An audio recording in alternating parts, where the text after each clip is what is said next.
আসসালামু আলাইকুম। বাংলার সংবাদে সবাইকে স্বাগত জানাচ্ছি। আমি নাইম ফাথুম মুবিন। সংবাদ শিরোনাম। বাংলাদেশের সর্বশেষ গুরুত্বপূর্ণ আপডেট সংবাদে আপনাকে স্বাগত। শুরুতেই সংবাদ শিরোনাম, পরে বিস্তারিত। প্রথমেই জানাবো, শিবির নেতাকে নিয়ে পুলিশের ভূমিকায় অনেক প্রশ্ন মিলছে না জবাব। কুমিল্লার দাউদকান্দিতে ইসলামী ছাত্র শিবিরের কেন্দ্রীয় নেতা মোহাম্মদ জিশান মিয়া অপহৃত না আত্মগোপনে ছিলেন তা নিয়ে চাঞ্চল্যকর তথ্য পাওয়া গেছে। গত শুক্রবার রাতে লাকসাম থেকে উদ্ধারের পর জিশান দাবি করেছিলেন তাকে গাড়িযোগে অপহরণ করা হয়েছিল। এ বিষয়ে খুবই গুরুত্বপূর্ণ সংবাদ জানাবো। আসলে পুলিশের ভূমিকা কি ছিল? তিনি কি আদতে অপহরণ হয়েছিলেন নাকি তিনি আত্মগোপনে ছিলেন? মূল বিষয়টি কি হয়েছিল? গুরুত্বপূর্ণ চাঞ্চল্যকর তথ্য জানাবো, সঙ্গেই থাকুন। এরপর জানাবো, ইসলামী ব্যাংকের চেয়ারম্যান সহ পুরো পর্ষদ বাতিল। গ্রাহকদের চাপের মুখে অবশেষে ব্যর্থ হয়েছে বিএনপির নিয়োগ করা ইসলামী ব্যাংকের চেয়ারম্যান পর্ষদ পুনরায় বাতিল করে দিয়েছে বাংলাদেশ ব্যাংক। আজ বাংলাদেশ ব্যাংকের 1991-এর ক্ষমতা বলে ইসলামী ব্যাংকের বিএনপির নিয়োগ দেয়া প্যানেল বাতিল করে দেয়া হয়েছে। এর ফলে আবারও ইসলামী ব্যাংকে স্বস্তি ফিরে আসতে পারে। কয়েকদিনের ব্যবধানে গ্রাহকরা 8.5 কোটি টাকা ব্যাংক থেকে তুলে নেয়। ব্যাপক তারল্য সংকটে পড়েছে ব্যাংকটি। এরপরই বাংলাদেশ ব্যাংক এমন সিদ্ধান্ত নিয়েছে। গ্রাহকদের কাছে বাংলাদেশ ব্যাংক আত্মসমর্পণ করল। এদিকে সংসদে হিজাব নিয়ে বিএনপির কটাক্ষের প্রতিবাদে ইবি ছাত্র শিবিরের বিক্ষোভ। জাতীয় সংসদে হিজাব নিয়ে কটাক্ষের প্রতিবাদে ইসলামী বিশ্ববিদ্যালয়ের ইবিতে বিক্ষোভ মিছিল করেছে ছাত্র শিবির। আজ 11টায় বিশ্ববিদ্যালয়ের বটতলা থেকে মিছিল বের করেন সংগঠনটির নেতাকর্মীরা। পরে মিছিলটি ক্যাম্পাসের বিভিন্ন সড়ক প্রদক্ষিণ করে প্রধান ফটকের সামনে সংক্ষিপ্ত সমাবেশ শেষ করে। জানাবো, কলেজ ছাত্রকে নৃশংসভাবে হত্যা, হাত পা বাঁধা, অগ্নিদগ্ধ, মরদেহ উদ্ধার। আবারও বিএনপি ক্ষমতা আসার পর থেকে সারা দেশ জুড়ে এমন চাঞ্চল্যকর হত্যাকাণ্ডের ঘটনা ঘটেছে। ধর্ষণের আলামত সহ 5 বছরের শিশুর মরদেহ কংস নদী থেকে উদ্ধার করা হয়েছে ময়মনসিংহে। পাশাপাশি ওই কলেজ ছাত্রের লাশ উদ্ধার করা হয়েছে রাজবাড়ীতে। প্রতিনিয়ত একাধিক খুন হচ্ছে সারা দেশে। রাজবাড়ীতে কালুখালী উপজেলায় মোহাম্মদ আসাদুজ্জামান 24 নামের এক যুবকের হাত পা বাঁধা এবং অগ্নিদগ্ধ মরদেহ উদ্ধার করেছে পুলিশের সদস্যরা। দুর্বৃত্তরা ওই কলেজ ছাত্রকে হত্যার পর তার লাশও ঝলসে দিয়েছে।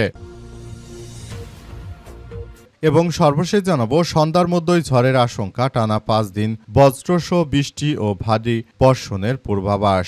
আষাঢ়ের শুরুতে ভ্যাপসা গরমে অতিষ্ঠ জনজীবন। সেই সঙ্গে দেশে সর্বোচ্চ তাপমাত্রা বিরাজ করছে 36 ডিগ্রির ঘরে। এ অবস্থায় আজ সন্ধ্যার মধ্যেই দেশের 12 জেলার উপর দিয়ে সর্বোচ্চ 60 কিলোমিটার বেগে ঝড় বয়ে যেতে পারে। সেই সঙ্গে আগামী 5 দিন দেশের বিভিন্ন অঞ্চলে বৃষ্টি অথবা বজ্রসহ বৃষ্টির পূর্বাভাস দিয়েছে আবহাওয়া অধিদপ্তর। প্রিয় দর্শক, এতক্ষণ শুনছিলেন সংবাদ শিরোনাম, এবারে বিস্তারিত। তবে তার আগে বন্ধুরা, অনুরোধ থাকবে এই সংবাদটিতে একটি লাইক দিন। এই চ্যানেলে আপনি নতুন হয়ে থাকলে আমাদের সংবাদটি দেখতে দেখতে চ্যানেলটি সাবস্ক্রাইব করে রাখুন। কমেন্ট করে বন্ধুরা আপনার মূল্যবান মতামত জানিয়ে দিন আপনি বিশ্বের কোন দেশ থেকে বা বাংলাদেশের কোন স্থান থেকে আমাদের সংবাদটি দেখছেন এবং শুনছেন। আর বন্ধুরা, সংবাদটি আপনার সোশ্যাল মিডিয়া ফেসবুকে শেয়ার করে বন্ধুদেরও দেখার সুযোগ করে দিন। আর বন্ধুরা, গাজা যুদ্ধে আপনি যদি নিরীহ ফিলিস্তিনিদের ভালোবেসে থাকেন, কমেন্টে ইয়েস লিখে পুরো বিশ্বকে আমাদের এই তাজা আপডেটটি দেখার সুযোগ করে দিন। এবারে বিস্তারিত। শিবির নেতাকে নিয়ে পুলিশের ভূমিকায় অনেক প্রশ্ন মিলছে না জবাব। কুমিল্লার দাউদকান্দিতে ইসলামী ছাত্র শিবিরের কেন্দ্রীয় নেতা মোহাম্মদ জিশান মিয়া অপহৃত না আত্মগোপনে ছিলেন তা নিয়ে চাঞ্চল্যকর তথ্য পাওয়া গেছে। গত শুক্রবার রাতে লাকসাম থেকে উদ্ধার এরপর জিশান দাবি করেছিলেন তাকে গাড়িযোগে অপহরণ করা হয়েছিল। তবে কুমিল্লা জেলা পুলিশ রাতে গণমাধ্যমে পাঠানো এক সংবাদ বিজ্ঞপ্তিতে জানায় যে জিশানকে কেউ অপহরণ করেনি, সে স্বেচ্ছায় আত্মগোপনে ছিলেন। তবে রোববার দাউদকান্দি থানার ওসি এম.এ বাড়ির সঙ্গে কথা বলে এক চাঞ্চল্যকর তথ্য পাওয়া গেছে। ওসি বলেন, জিশানের বড় ভাই রাসেল রাফি দাউদকান্দি থানায় নিখোঁজের সাধারণ ডায়েরি বা জিডি করেছিলেন। এরপর আমরা অনুসন্ধান শুরু করেছি এবং আমরা মূল বিষয়গুলো জানতে পারি। এক মেয়ের সঙ্গে তার কয়েক মাস ধরে কথোপকথন চলছে। এই সূত্রে শুক্রবার সন্ধ্যায় বাবার বাড়ি থেকে লিজাকে পুলিশ হেফাজতে নিয়ে আসি। পুলিশ হেফাজতে জিজ্ঞাসাবাদে লিজা জানায় তার সঙ্গে জিশানের দীর্ঘদিনের সম্পর্ক ছিল। বিয়ের দিন তারিখ ধার্য করার পর সে উধাও হয়ে গেছে। বিয়ে না করে উল্টো অপহরণের নাটক করে জিশানের জন্য ১৩ জুন রাত ১২:১০ জিশানের নামে ধর্ষণের মামলা করেন লিজা।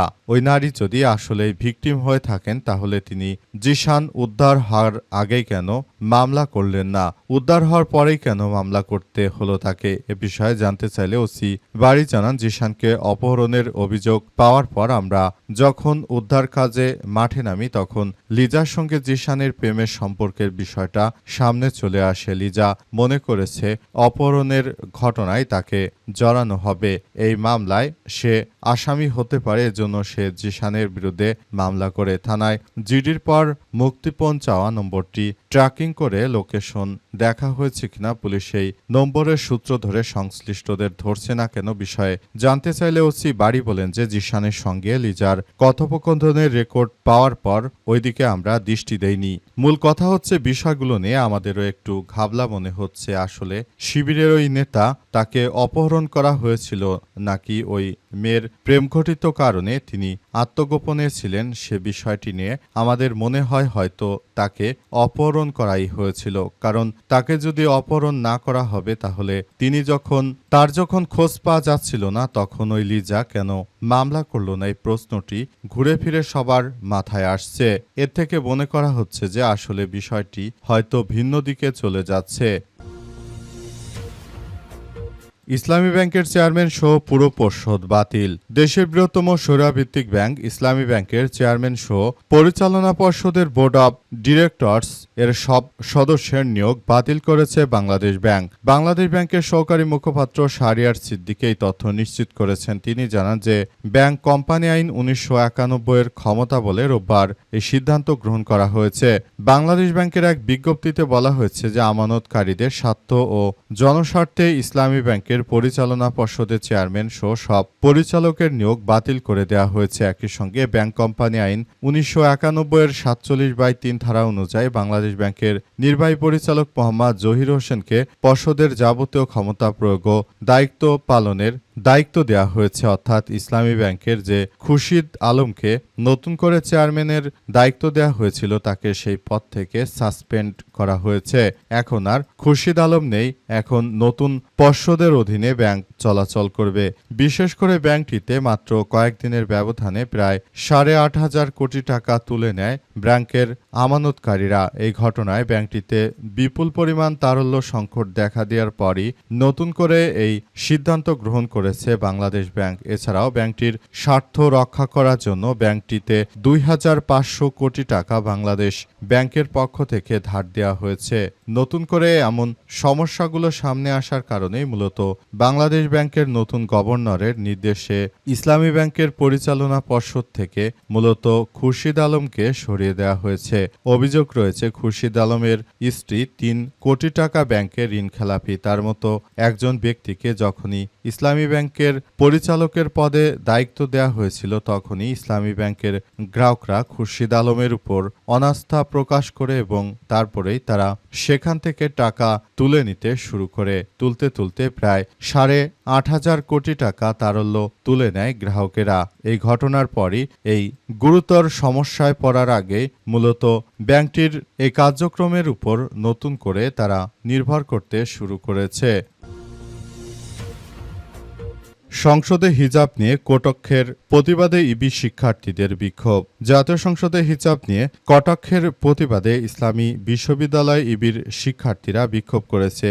আজ বিশ্ববিদ্যালয় বটতলা থেকে মিছিল বের করেন সংগঠনটির নেতাকর্মীরা। পরে মিছিলটি ক্যাম্পাসের বিভিন্ন সড়ক প্রদক্ষিণ করে প্রধান ফটকের সামনে সংক্ষিপ্ত সমাবেশের মাধ্যমে শেষ হয়েছে। এ সময় উপস্থিত ছিলেন শাখা ছাত্র শিবিরের সভাপতি ইউসুফ আলী, সেক্রেটারি রাশেদুল ইসলাম রাফি, সাংগঠনিক সম্পাদক জাকারিয়া এছাড়াও অন্যান্য নেতাকর্মীরা উপস্থিত ছিলেন। তারা বলেছে যে 90% মুসলিমদের দেশে এই ধরনের অরাজক পরিস্থিতি আমরা মেনে নেব না।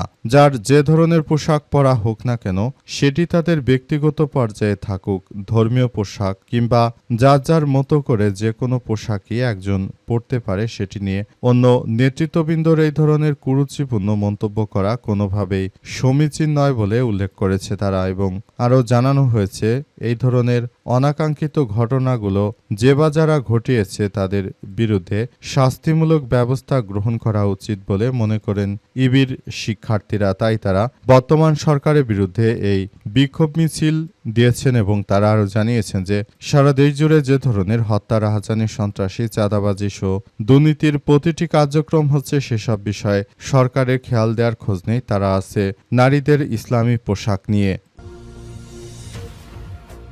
কলেজ ছাত্রকে নৃশংসভাবে হত্যা, হাত পা বাঁধা, অগ্নিদগ্ধ মরদেহ উদ্ধার। রাজবাড়ীর কালুখালী উপজেলায় মোহাম্মদ সাজ্জাদ 24 নামের এক যুবকের হাত পা বাঁধা ও অগ্নিদগ্ধ মরদেহ উদ্ধার করেছে পুলিশ। দুর্বৃত্তরা তাকে নির্মমভাবে হত্যার পর তার মরদেহ উপুর করে শুয়ে আগুনে ঝলসে দেওয়ার কথা জানা গেছে।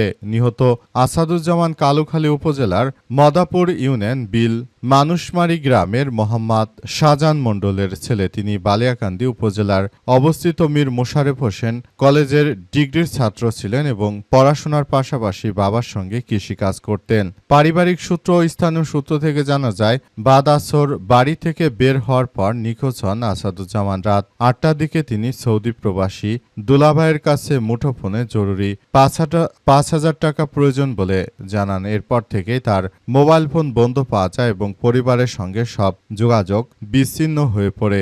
আজ স্থানীয় কৃষকরা মাঠে কাজ করতে গিয়ে মরদেহটি দেখতে পেয়ে পুলিশ সদস্যদের খবর দেয়। জানা গেছে মদাপুর ইউনিয়নের সূর্যদিঘোয়া গ্রামে দাখিল মাদ্রাসার সামনের মাঠে ভাটিয়াপাড়া রেলপথ ও চন্দনা নদীর তীরে তরুণ মেম্বারের জমির বা পাটক্ষেতের পাশ থেকে তার মরদেহটি উদ্ধার করা হয়।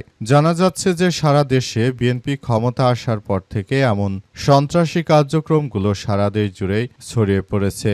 মানুষ হত্যা এমনকি নানাবিধ সমস্যাগুলো এখন প্রতিনিয়ত সামনে আসতে শুরু করেছে। এই ঘটনায় আসলে সারা দেশের এই মুহূর্তে কি হবে সেটি বলা কষ্ট। মোট কথা বলতে গেলে এমন ধরনের কার্যক্রম চলছে যে আসলে কোনোভাবেই বিষয়গুলো গ্রহণযোগ্য নয়।